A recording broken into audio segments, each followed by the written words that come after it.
Have you ever wanted a good car but had no money?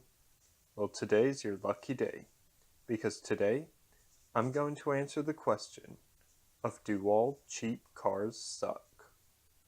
First, I set a budget of £600, or for my American viewers, $783.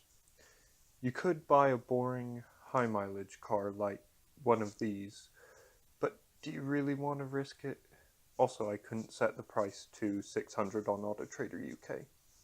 But most importantly, do you want to be caught dead in one of these cars? I know I don't. I know, but Nick, your car is boring. I'll get to that later. I'll change your mind. Well, I dug a little deeper and found this old Triumph for £500 on AutoTrader.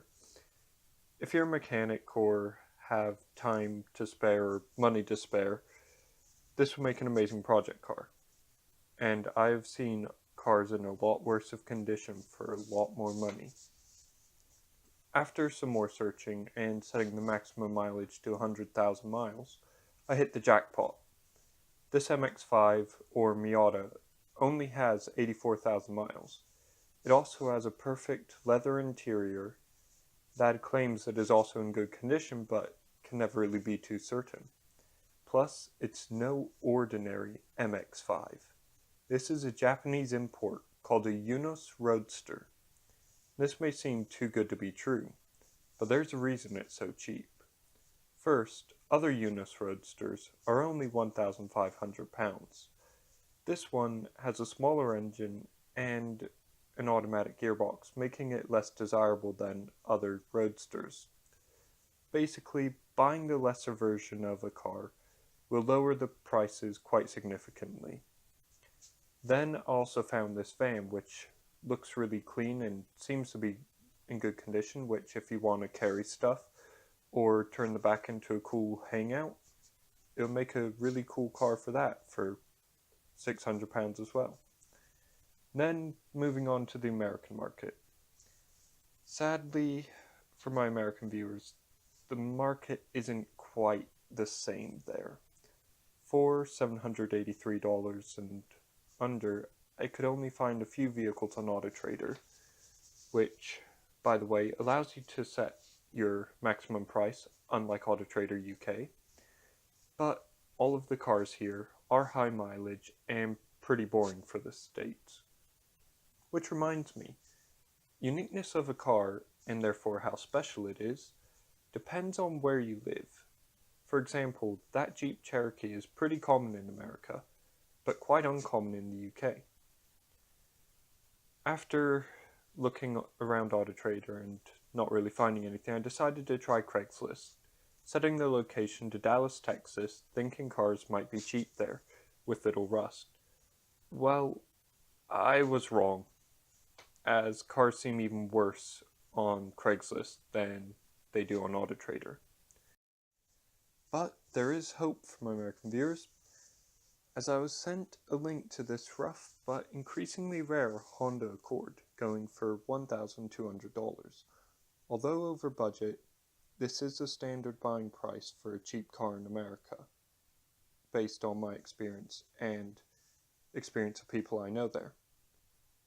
Then, of course, I can't talk about cars for £600 without mentioning my Nissan Sunny. And now to show you why this, quote, boring car is so special.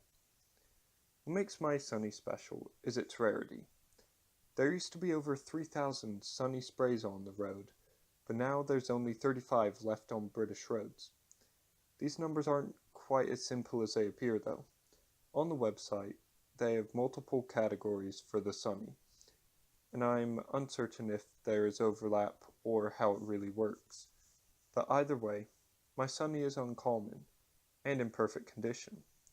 Plus, it has a sunroof, automatically making it a luxury car, of course.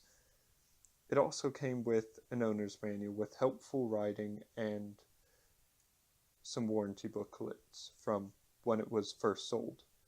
The car also has about 60,000 miles, meaning it's a pretty low mileage car.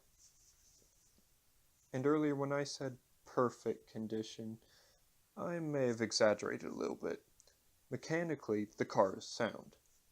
However, she has several scratches, the rear wiper doesn't work, the front tires are low on tread, the cubby cover is missing, and I can't circulate the air.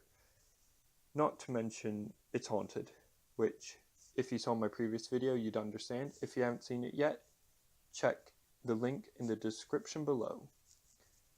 But overall, my buying advice for getting a cool car for £600 or less, this is in the UK, since in America you're pretty doomed unless you spend $1,200. But it follows the same there, just with a different price.